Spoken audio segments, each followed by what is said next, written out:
teman-teman semua, bertemu lagi dengan saya Rida Petriani. Dalam kesempatan kali ini, saya akan membahas tentang FOMO dan media sosial. Ada dua orang spesial yang akan menjadi narasumber saya. Yang pertama ada Kak Dila yang akan berbagi tentang pengalaman pribadinya, dan yang kedua ada Kak Eka Nurmulidasari, seorang psikolog ahli. Di era digital saat ini, siapa yang tidak pernah merasa terjebak dengan media sosial? Dan tanpa kita sadari, kita menjadi FOMO atau fear of missing out alias takut ketinggalan tren. Apakah kita sadar? Oh, ternyata hal ini sangat berdampak terhadap produktivitas kita. Yuk kita bahas bersama dalam diskusi kali ini. Teman-teman, di sini saya sudah berada dengan Kadila yang akan berbagi pengalamannya. Boleh kakak ceritakan sedikit pengalaman kakak terkait FOMO dan media sosial? Sebenarnya ini tuh balik lagi ke kegiatan masing-masing orang. Kebetulan saya sendiri ini sebagai pekerja yang dimana jam kerjanya itu dari pukul 9 pagi sampai jam 5 sore, Rida. Nah, karena spare time-nya lumayan nih, di pagi-pagi aja contohnya.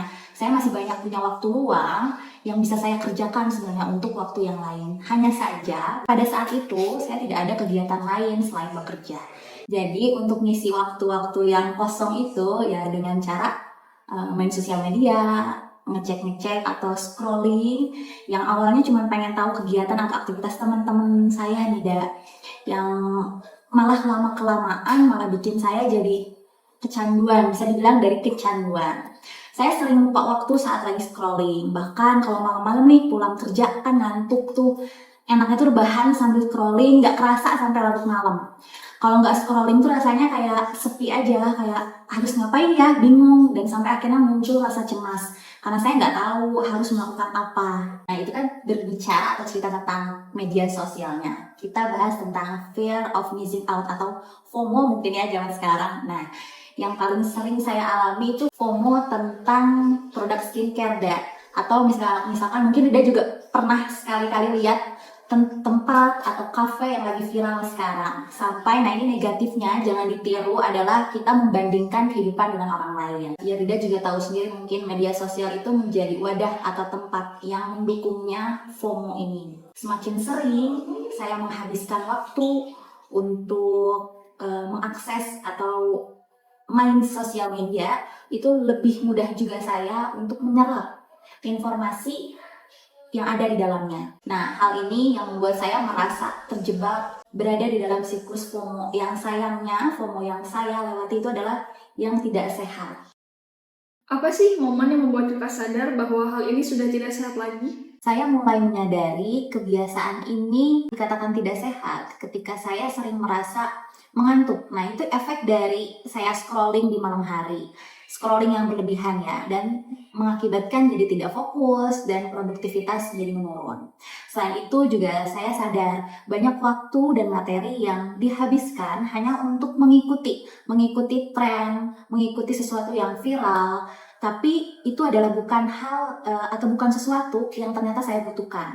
Sampai dimana saya ada di titik pernah berpikir, kenapa ya produk ini kok nggak bekerja di saya, di kulit saya gitu. Timbul rasanya malah jadi nggak percaya diri. Lalu kenapa ya makanan ini kok nggak sesuai dengan ekspektasi saya? Ekspektasi yang timbul karena saya melihat review. Nggak sesuai dengan review orang ya, seperti itu. Bahkan ada kalanya saya membandingkan apa yang sedang saya jalani atau kehidupan yang sedang saya lewati dengan apa yang sedang dijalani sama orang lain. Sampai saya pernah berpikir kayak enak ya mereka masih bisa jalan-jalan, pergi liburan, kumpul bareng orang-orang tersayang, sedangkan saya tidak ada di titik itu atau belum merasakan seperti itu. Akibatnya saya jadi merasa kurang bersyukur atas apa yang sedang saya jalani. Lalu, bagaimana kakak akhirnya memutuskan untuk melakukan detox media sosial? Nah, kalau itu ketika saya menyadari ada sesuatu yang nggak baik nih, dimulai dari produktivitas yang menurun sampai akhirnya saya merasa mental saya nggak oke nih. Nah, mental saya nggak oke ini jadi kayak kita tuh lebih sensitif, mudah marah, semua tuh kayak saling mempengaruhi. Dari situ saya mulai mencari cara gimana nih cara untuk kembali on lagi. Kalau saya pribadi dimulai dari memahami pentingnya membatasi waktu di media sosial, mengakses media sosial, menyaring informasi yang dimana yang akan saya konsumsi. Jadi kita tuh lebih fokus aja pada apa yang benar-benar saya butuhkan dan bermanfaat pastinya. Karena saya merasa harus untuk mengubah kebiasaan tersebut, yaitu tidak kecanduan dengan media sosial. Jadi saya memberanikan diri untuk logout nih. Jadi ceritanya itu hiatus mungkin ya, logout dari semua akun media sosial yang saya rasa sudah mengganggu pada aktivitas di dunia nyata, in real life gitu. Nah, keputusan ini itu membuat saya untuk tidak terus-menerus scrolling dan mulai lebih memperhatikan hal-hal yang nyata di sekitar kita aja. Karena detox dari media sosial bukan berarti kita menutup diri atau menarik diri dari perkembangan zaman. Tapi menurut saya ini adalah cara untuk beristirahat sejenak dan lebih fokus pada kehidupan yang nyata. Senang-senang sekali-sekali itu gak salah loh, tapi bukan berarti menjadikan hal tersebut menjadi kebiasaan. Apalagi kita tahu nih, dampaknya buruk. Efek saya berani untuk mencoba detox ini tuh awal-awal kayak seminggu deh logout dari sosial media. Dan rasanya gak apa-apa banget kok, beneran. Saya merasa lebih produktif, tenang, dan tetap up to date juga dong, Jadi it's okay. Detox media sosial bisa menjadi langkah kecil yang memberi dampak besar pada kehidupan yang seimbang. Nah, setelah kita mendengar cerita dari Kak Dila, saatnya kita beralih ke ahlinya. Perkenalkan, nama saya Eka Nur Maulidassari, jadi bisa dipanggil Eka. Keseharian saya sebenarnya selain sebagai psikolog, kayak gitu ya, praktek di rumah sakit dan juga di beberapa platform, saya juga mengajar itu di sekolah. Saya mau bertanya nih Kak, dari sudut pandang psikologi, bagaimana FOMO dan kecanduan media sosial mempengaruhi kesehatan mental seseorang? Nah, sebenarnya FOMO ini tuh apa sih kayak gitu? Ibaratnya kita kan taunya FOMO doang kayak gitu. Sedangkan maksud FOMO-nya itu belum tahu secara luas atau secara general seperti apa. Nah, FOMO itu kan sebenarnya kayak takut ketinggalan akan suatu informasi atau tren tertentu kayak gitu. Jadi kayak bahasanya FYP ya kayak gitu ibaratnya apa yang FYP sekarang di sosmed, apalagi salah satu yang lagi gencar banget itu pasti ikutin terus, akhirnya pengaruh juga nih terhadap needs kita atau kebutuhan kita terhadap informasi tersebut. Nah, FOMO ini nih perlu kita lihat dulu dari segi usianya dulu kayak gitu. Ibaratnya entah itu remaja atau dewasa kan juga berbeda kebutuhannya kayak gitu. Kalau remaja nih misalkan, pasti kan mereka butuhkan informasi singkat segala macam yang lagi tren kayak gitu. Tentu akan lebih mengalami FOMO kan daripada orang dewasa kayak gitu. Karena jika dari remaja si FOMO ini nggak bisa dikendalikan sampai dewasa, tentu ya akan terus berlangsung si FOMO ini. Jadi akan seiring bertambahnya di usia, semakin ibaratnya kebutuhan informasinya itu semakin haus lah bahasanya kayak gitu. Jadi harus cari informasi, topik segala macam kayak gitu. Karena semakin orang dengan FOMO itu melihat medsos, maka akan muncul banyak topik sebenarnya. Ini sisi positifnya sih sebenarnya gitu ya. Karena kalau seseorang yang FOMO itu dia akan muncul banyak topik, keinginan, ide kayak gitu yang dia pengen gali sebenarnya dan terus akan diperbarui. Nah, sedangkan dari sisi negatifnya sendiri dia akan kesulitan tersendiri nih untuk mengikuti tren yang ada kayak gitu, karena ketika dia mengikuti tren, kemudian mengikuti informasi itu, tapi ada sesuatu yang missing kayak gitu, atau sesuatu yang hilang yang nggak sesuai sama ekspektasi dia. Nah, itu kan dari situlah akhirnya nanti akan muncul awal mula dari masalah kesehatan mental kayak gitu. Jadi macam-macam kan yang akan muncul kayak entah itu cemas, entah itu ketakutan tersendiri terkait informasi itu nanti ketika dia bawa topik itu keluar seperti apa. Lalu, mengapa media sosial memiliki daya tarik yang begitu kuat sehingga orang-orang ketakutan untuk ketinggalan informasi atau tren yang ada? Ibaratnya kita juga yang menggunakan medsos akan bertanya kenapa secandu itu. Misal ya, kayak kita habis ngelihat di platform lain topik ini, kita buka platform yang satunya muncul hal yang sama. Nah, itu kan maksud dari situ membuat kita tertarik. Yang bermain di situ kan sebenarnya adalah konteksnya namanya kayak algoritma gitu ya. Nah, algoritma ini kan yang sebenarnya kita cuman bisa like satu postingan atau kita tandem di postingan itu beberapa waktu, akhirnya yang muncul postingan yang serupa. Nah itulah yang membuat seseorang itu akan secara tidak sadar akan bertahan lama untuk melihat sosmed itu, dan disitulah muncul daya tariknya ya kan. Jadi orang yang niatnya cuman sebentar aja, 5 menit aja, tanpa sadar akan terus menonton, tiba-tiba 1 jam, tiba-tiba baterainya habis, tiba-tiba udah sore. Itu karena penggunanya dulu nih yang mengatur seharusnya seperti apa kayak gitu. Karena ketika kita sendiri pun tidak bisa membatasi atau terlalu larut dalam konteks itu, maka daya tarik itu akan terus ada bagi penggunanya. Bagaimana sih Kak cara kita membangun hubungan yang sehat di dunia nyata tanpa terpengaruhi oleh media sosial? Membangun hubungan sehat di dunia nyata itu tanpa bergantung pada media sosial memerlukan beberapa strategi sih sebenarnya. Jadi pertama nih, strategi membangun hubungan.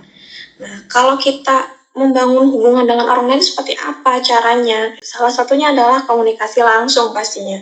Jadi memang virtual ini memudahkan kita kan untuk berkomunikasi segala macam. Tapi konteksnya lagi akan muncul yang seperti apa? Apakah berbeda kualitasnya kayak gitu? Memang efektif, tapi terkait kualitas kan tergantung masing-masing orang kan kayak gitu.